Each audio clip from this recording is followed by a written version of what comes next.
나이 들수록 가장 크게 다가오는 감정이 무엇일까요? 병이 생기는 두려움일까요? 경제적인 걱정일까요? 물론 그런 현실적인 불안도 우리의 마음을 무겁게 만들지만 정작 가장 깊은 외로움은 같이 있을 사람이 없다는 생각에서 시작됩니다. 혼자 사는 노년의 삶은 누구에게나 쉽지 않습니다. 함께했던 이들이 하나둘 곁을 떠나고 말을 나눌 사람이 줄어들수록 문득 나는 혼자다라는 감정이 가슴 한가운데를 조용히 건드리곤 하죠. 그런데요, 같은 혼자여도 어떤 사람은 쓸쓸하고 어떤 사람은 편안해 보입니다. 무엇이 이 차이를 만들어낼까요? 오늘은 그 이야기입니다. 혼자 살아도 쓸쓸하지 않은 사람들의 비밀 습관에 대해서요. 첫 번째는 혼자 있는 시간을 두려워하지 않는 것입니다. 노년에 가장 필요한 힘은 타인과의 관계를 끊지 않는 것이 아니라 혼자 있는 시간을 두려워하지 않는 것입니다. 젊을 땐 늘 누군가와 함께 있는 것이 잘 사는 삶처럼 보였지만 나이가 들수록 혼자 있는 능력이 진짜 자산이 됩니다. 쓸쓸한 사람과 고요한 사람은 다릅니다. 쓸쓸한 사람은 사람을 찾아 헤매고 고요한 사람은 자기 안으로 조용히 내려갑니다. 누구도 자신의 외로움을 채워주지 못한다는 걸 알고 있기 때문이죠. 진짜 단단한 사람은 혼자 있는 시간을 피하지 않습니다. 오히려 그 시간에 책을 펴고 산책을 나가고 자기 마음의 흐름을 천천히 들여다봅니다. 그들은 혼자여도 무너지지 않고 혼자이기에 더 깊어집니다. 혼자는 약함이 아니라 길들여지지 않은 자기만의 리듬을 지켜내는 힘입니다. 두 번째는 하루에 한 가지 자신만의 루틴 만들기입니다.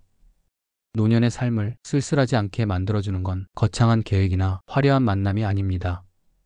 오히려 매일 반복되는 작고 소박한 루틴이 마음을 단단하게 만들어줍니다. 예를 들면 이런 것들입니다. 매일 아침 차 한 잔 마시며 창밖 바라보기, 동네를 천천히 걷는 시간, 라디오를 틀어놓고 신문 스크랩을 해보는 일, 정해진 시간에 책 한쪽을 읽고 메모장을 펴는 일, 누군가에겐 별것 아닌 일처럼 보이지만 이런 작은 습관이 노년의 삶을 조용히 지탱해줍니다. 루틴은 의지의 산물이 아니라 자신을 돌보는 생활의 흔적입니다. 그 시간 속에 나는 오늘도 살아가고 있다는 감각이 깃듭니다. 이 반복은 지루한 것이 아니라 내 삶의 흐름을 지켜내는 방식입니다. 매일 반복되는 작은 루틴이 마음을 정돈하고 불안을 줄이며 삶의 균형을 불어넣습니다.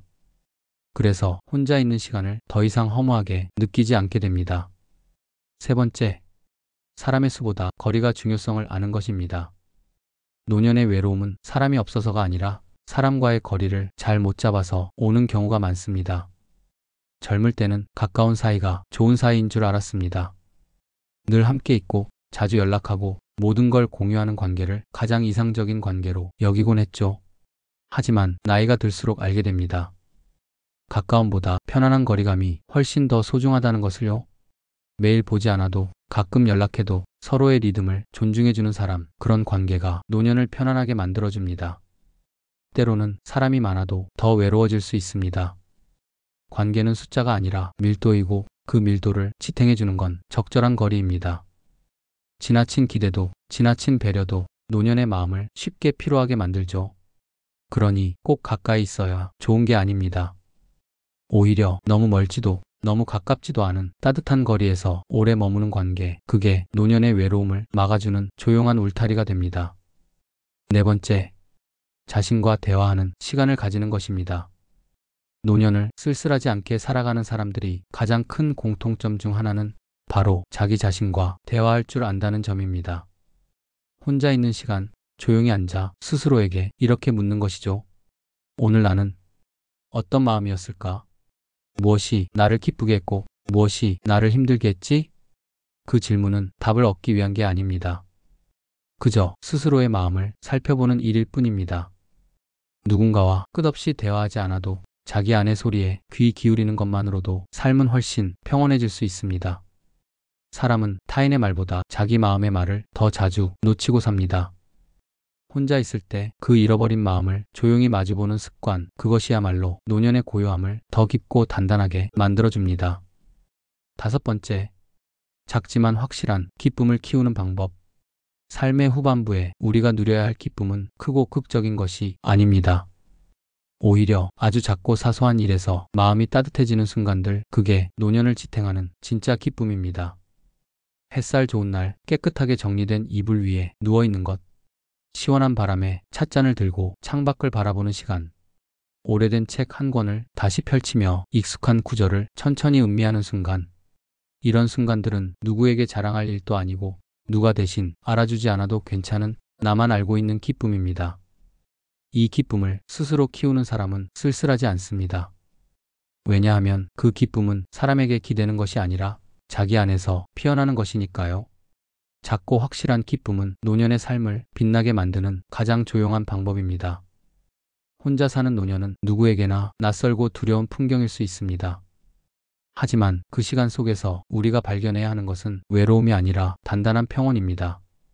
누군가의 곁이 아니라 자기 안에서 편안함을 찾아가는 시간. 그 여정 속에서 우리는 비로소 혼자서도 쓸쓸하지 않은 삶을 살게 됩니다. 관계에 조급해하지 않고 혼자 있는 시간을 두려워하지 않으며 자기 삶의 속도로 천천히 걸어가는 것, 그게 바로 노년의 지혜입니다.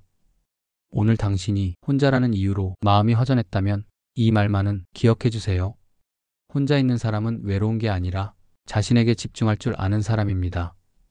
그리고 그런 사람은 언제 어디서든 자신의 삶을 따뜻하게 지켜낼 수 있습니다. 당신의 하루 한켠에 제가 머무를 수 있어 참 따뜻한 시간이었습니다.